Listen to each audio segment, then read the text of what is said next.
I could ever turn back time and do it all again, you know that I would. You know that I would. Hello guys! Welcome back to our channel. Today is October 12. Yan. So it's a long weekend because on Monday... Ay? May sumasabay. It's a long weekend because on Monday is Thanksgiving Day. So wala kaming pasok. We're going to the US today. Wow, kala mo naman US. Diyan lang, tatawid lang po kami sa Buffalo. Kakain ng Dunkin Donut at Five Guys at magta-try ng shopping experience sa US. So we are with Claude, ang aming dual SIM. Canadian na po ang Claude. Pag malaki na. Yan, ito lang po August. Ay, August lang. So, mayroon rin akong passport. Wow. August, nakapag-apply na siya ng citizenship. Tapos nakuha niya din yung passport. So, we are off to the US. So, hindi niya na kailangan ng anything. Just her Canadian passport. And dito rin syempre ang aming driver. Kinakabahan. Ilang beats per minute. Yes. So, ayan. Andito na kami actually sa Niagara area. Tatlo to. Malapit na kami sa border. So, sa falls ka. Medyo kinakabahan kami because it's our first time. Although, nag-research naman kami. We brought all the documents that we have. Passport, PR card. For the babies, dahil Canadians din sila. So, passport lang guys. Ayan. Medyo na sila. Pagod na ang mga babies because we've been traveling for more than 2 hours from downtown. Malapit na kami sa border. So, we'll try to update you what happened. And share with you our experience for the first time sa US. Let's go. Oh, here we are. First time. Ang yung... Memorize mo na. Ano ang sagot mo? Ano pang resibo to? Ba't may BM mo dito?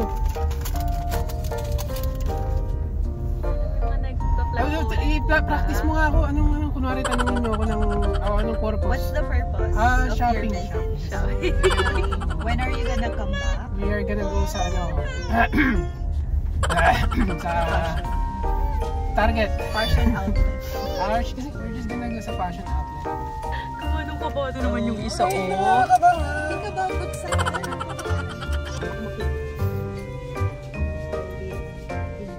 Asan na ibang passport? Nandun ko.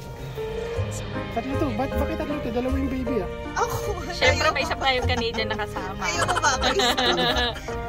Nakakabahan naman. Mas dalawang Pinoy. Okay, yan. Naka-open na siya sa Hindi, visa. yan mo na yung portion mo kanina.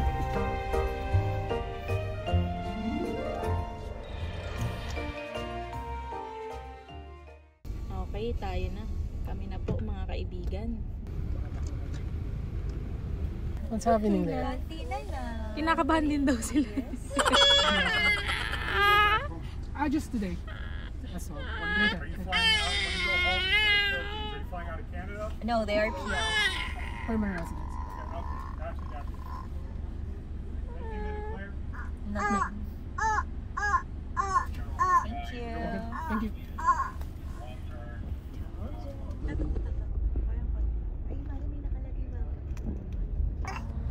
Yan, we crossed the border. Ganun lang. Welcome to New York. Ang problema nga kasi dito ngayon, iba na to eh. Miles to eh. Yan, so very fast lang. Ano yung tinanong? Ba't daw ganito itsura? Bakit ganyan yung mga ulik ba kayo? When are you coming back? When are you coming back? Actually, tinanong dahil Philippine passport is kailan daw sila babalik ng Pinas. So, pinakita naman namin is yung PR. To show Pwede nyo lang yung tapos balik. So this is officially US, right?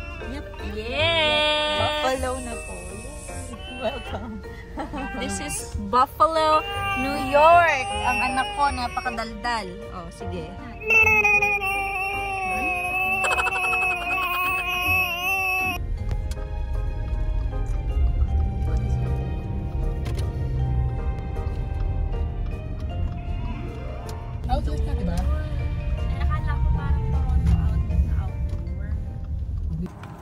Okay, we are finally here in Buffalo. And first order of business, syempre, lunch na kami here sa Five Guys. Cause it's been 3 hours of travel. Gutom na kami. So, lunch muna. Hi! Where are you, love? Where are you, love?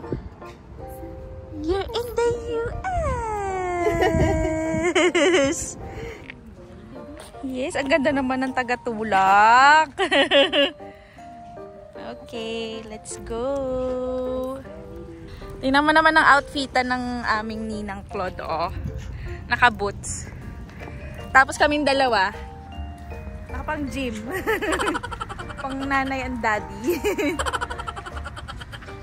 Let's go!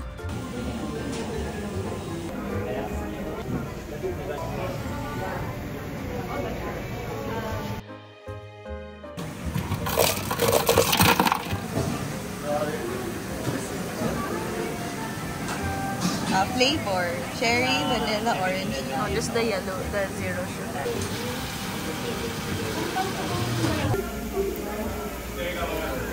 This is cheeseburger. Mine is little bacon cheeseburger. Pisatin na.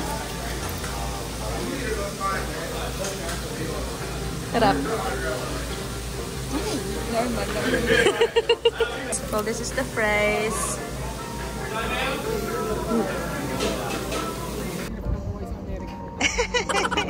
Traveling with twins. See? Ang current state. Padede muna bago ang shopping. Si Bossing. So, kakatapos lang po namin kumain sa Five Guys. Then, yung outlet is nasa tawid lang. So, nakikita niyo yun, guys. Review naman ng vlog. Ay, yes. Hintayin lang namin mapakain ang BBs. And then, lilipat na kami sa kabila. Okay, see you there. Bye. May aming driver na Amboy. Yes. Lupi sa Amerika.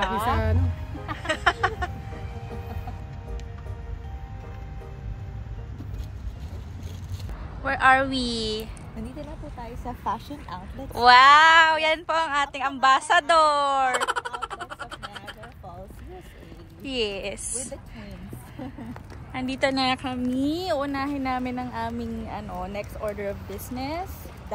Dunkin Donuts. Pero Walang... hanapin pa namin siya sa loob. Yes, nasa loob siya ng outlet store. Napakalaki ng outlet store, in fairness. Yan, nakala namin parang Von Mills lang sa Toronto, pero hindi.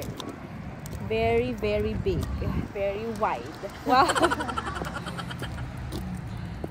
Yan. Yung weather, sakto lang. Maaraw.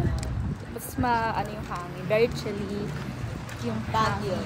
Baguio levels. Yeah.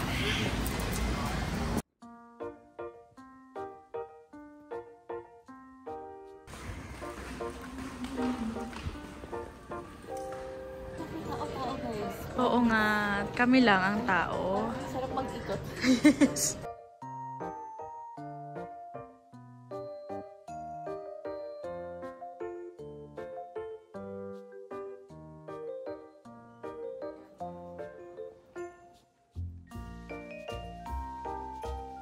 Alright! Ito nga pala yung sa mga pinunta namin, Dunkin. Anong mga meron? Mag-munchkins na 10 pieces. Ah yes, let's taste 25. it. 10 or 10 25. muna siguro. Anong mga flavor? Let's do assorted. Wow! Ang baby ko ayaw ng mag-stroller. Medium. Yeah, medium iced coffee please. Mama needs coffee. Because you're burning my energy. Si Munggo, excited na Nike. Huh? Yeah, so we also ordered some iced coffee. They gave free donuts for the twins. But hindi pwede, so si Ninang ang kakain. Yes, Ninang kakain because it's her favorite. Si Ninang and si Mama. Nag-isa kami. Yeah. Matapang. Tapang. That's the way I like it. Wow. Huwag natin ipakita na si Ninang ang kakain. For the twin Ninang. For the dada. Ano lasa? Taste it, I don't know. Yeah. Same. Same.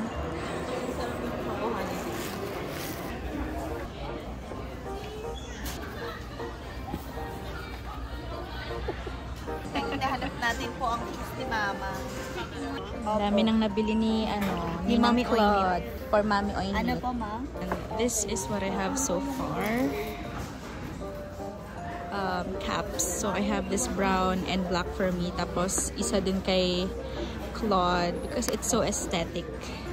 Okay, ayan. Success naman, nakabili kami. And now we're at Bath and Body Works.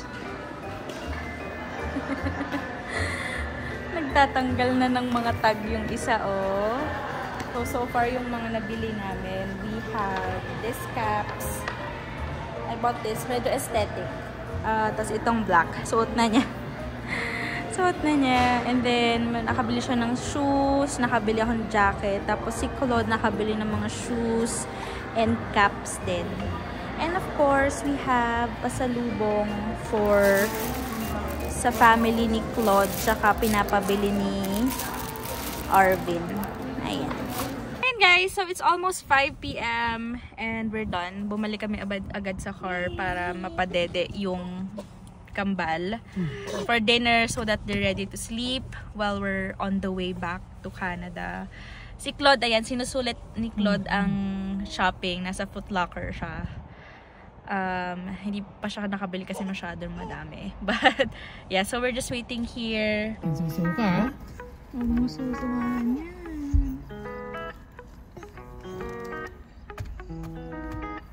Okay, driving.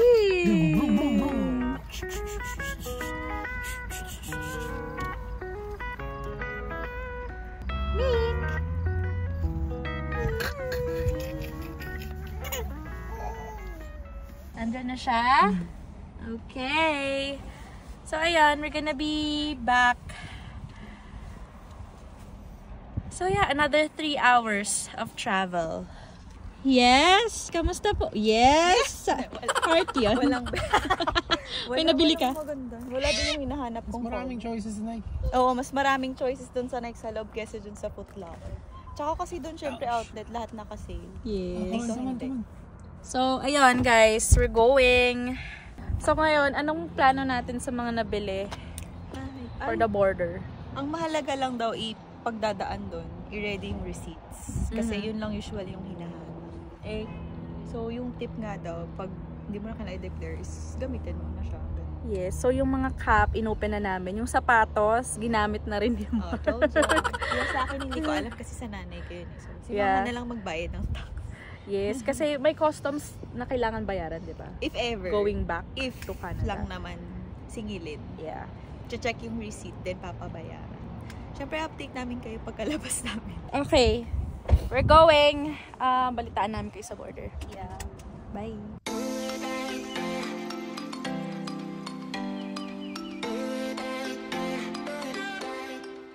Okay. So, we're here sa border. Beside the border, may duty free. Yes, so Pero ito yung US they side. have duty free Duty here. free. Americas. Ah, yes please. Thanks. Ang daming pumapasok, oh. QR card na. Ang daming pumapasok ng night time. Yes, ang daming patawid ng going to the US. Oh, ano saan dito? Saan dito? Oh. Lahat ng open. Oh. Nakakakita na ako ng French na words. Ayan na. So this is going na border na ng Doon, no, Canada. pinakamaiksi. Yun. Ito ang pinakamaiksi eh. No, na yun. Wala na. Sa may pick up. Hindi mo hintay ko makalampas ako dyan. Bago mag-on ng data, kailangan makalampas ka dun. Yes. Sa board. Now I know, ano ba, may toll, diba? Yung Exit. 650. So, 650 CAD. okay, so $6.50 ang toll. So, not bad. It's per car. Di ba per car? Not per Per car, yeah. Yeah, it's $6.50 per car Wala yung sa inyo. pagkabalik ng Canada. So, it's fine. It's our turn. 5? 2 kids, 2 babies. 2 babies. Sorry. 3 hours. 3 hours? Just today. 300 USD. 300 USD? Around 400 Canadian. Yeah. Yep. Thank you. Thanks very much. Ano yung mga tanong? So guys, hindi kami pinagbayad ng tax. Tinanong lang yung magkano yung value ng mga binili sa US. So sinagot namin 300 USD, like around 400 CAD roughly. Tapos tinanong kung for everyone na daw ba yun sa inside the vehicle. Tapos yung pinalusot na, wala kami binayaran. Hindi rin namin pinakita yung receipts. So baka meron silang threshold per person. Siguro depende sa sa schedule mo. Sila. Diyan ka- Ayun, so I think based sa experience namin, baka depende sa amount. Baka may certain amount na hahanapin nila yung receipts. Kasi hindi kami siningil or anything Yeah. tax. So, swerte kami ngayon. Pero nagbayad ng toll, right? Nagbayad- Binayaran? pero yung- Given na yun eh. Pero yung toll was for the US side, hindi sa Canada. Okay. Oo, kasi, I think. Kasi ito yung Canada na bridge eh, wala namang siningil. Ayun, so, babalik kami ulit. Yes. Baka. Bukas. Bukas agad, matutulog daw kami dito sa Niagara. Yaman. Ayan na, Niagara Falls. So, ayun lang yung isang, meron kasi akong co-worker, sabi niya, nag-shopping daw din sila sa US. Tapos, hinarang sila and in-inspect lahat ng pinamili nila. So, siguro nga may certain amount, depende sa grupo na nasa vehicle. So, yun. So, siguro less than 1K is safe or less than 500 is safe. Yeah. Kasi sa 300 or 400 na USD, parang lumabas siguro 100 lang kami. So, siguro it's too small para taksan lang. Charot. Yes, true. Okay. See you next time. Yes. Very informative naman. Yes naman. Yes, so that was the experience. Very fast lang. Medyo personally nabitin ako. Kayo ba? Okay yung kakabahan. Wow! Pagtapos niya, umabot ng 100, bits per minute lang. Chill na siya today. Atakin na kanina. Yes. Grabe, kanina kabang-kaba to eh. Kasi nga, as first-timers, baka kung anong masabi namin at magawa. Hindi kami makabalik ng Canada, di ba? Basta sa mga naka-Philippine passport na may US visa, pagpabalik ng Canada, yung PR, pakita nyo na din agad. Para no questions asked. Yes. So, tama, di ba? Yung papasok kami ng US, ang pinakita lang is passport. Passport. Siyempre, to check yung visa. If you're Canadian, just your passport. So, no need for visa. And then, pabalik, ang pinakita na namin is, well, same passports for them. Canadian passport. Tapos kami ni Mark, yung PR card. Yes. Because we're PR. Wow, yabang. With the passport din. Yes, and the passports. So, yun. Pero parang mas maraming tanong pabalik mo. Like, how long were you Away. away? So, sabi namin 3 hours. Ganun. For how long were you away? Kasi nanong, do you have alcohol or tobacco? Yes. Tama? Yes. Sagot namin yes. Charot. Sabi namin no. Ganun. So, yun ang mga chine-check, mga basic lang. And kung saan nakatira, di ba, sabi? Tinanong, saan kayo? Good memory. Tagalog, saan kayo nakatira? Ganon. Ayan, sabi namin Toronto. Ay, ayun pala. So, dapat both windows na visible dun sa immigration officer dapat nakababa. Yes. Kasi tinanong ilan kami here. So, sabi, 5, yung dalawa is baby. So, pinababa yung window. So, he can see. Tapos nag-hi ako. Charot. So, ayun. Okay naman ang experience. Pero, if one day, feeling ko hindi kaya malibot lahat ng possible. Kasi may target pa doon. May Max. TJ Maxx. Ang napuntahan lang namin is, well, Five Guys per lunch. Actually, Tsaka yung outlet mall na hindi namin nalibot lahat. Oo, siguro Kulang sa isang oras. section lang. Kulang sa oras. And of course, the babies need to rest. So, Yes. Di, pero kahit magpagabi tayo, parang kulang pa din eh, di ba? Parang whole day. Hindi, tsaka katanghali na tayo. Oo, yun lang. Medyo hapon na kami nakadating eh. kasi kumain pa kami. Oo, alam mo na ang production level with the twins. Pero ayun. Pero feeling ko kulang pa rin talaga one day kung gusto mong malibot yung lahat ng stores. Outlet pa. Ay, pwede na ako mag-on ng wifi, guys. Yes. Pwede na mag-wifi ang Parang pwede mo nang i-off ang email. carry. Ay, ayaw ka. So ayun guys, that's the experience so far. Pero happy kami dahil first time ko, ako personally sa US. Ay, ayun pala yung Yes. sad kasi wala man lang tatak or anything Ay sa yes! passport. Walang Hoping- patatak! Oo, hoping kami na may proof na nag-cross ng US, pero wala. Check ko, confirm ko lang. Kasi nga, Ay, wala. may... No, this is... Wala ata. Check ko, confirm. Wala. Wala. Ba yun? Empty passport. Yes. Pakita mo naman yung Canadian passport. Sis. Canadian Navy yarn. blue, pero pag tinignan mo, para siyang blue. Ganda ng lighting mo dyan, sis. Nakakaputi. Yes. Ano pala to? Golden hour. Wala, ayun. So, madidisappoint kayo kasi walang tatak. Oo. Parang yun na nga. Di ba pag sa PH passport, Laging may- pag Walang pumupunta tayo ng within Asia, may mga tatakan. Wali. Pero okay lang. Kasi naman, sisipin mo yung mga araw-araw. Simple lang naman tatakan eh. Sabi mo, mauubusan Lagyan mo sila ng star. Okay na ako sa star. Star na Baka tatakan. by request. Kahit pirmahan lang nila. Sir, papirma naman. From the US. Autograph May mga HD is here. Wow. So, ayan guys. Thank you for watching. We're going home. Another like 2 hours ang biyahe. Siguro sa next episode nila, try na magpunta ng iba pang shops. Kasi Yes, so far, isa actually. pa lang yun outlet. Siguro kung meron mang 50 shops doon, 5 lang yung napuntahan namin. So next time, try natin. Feeling ko ang gusto kong malibot next is Target. Yes. Yes, doon naman. Tapos Trader Joe's. Tomorrow. Wow! Tomorrow na I think Or next- instead of Von Mills, doon na lang. Oh, yeah. Ay, kaso di makakasama sila pa. Iwan na yung mga walang visa. Truly. Kaya man. Ayun. Okay. Salamat sa pagpanonood. Sana may kwenta. Okay, bye guys. Thank you for watching.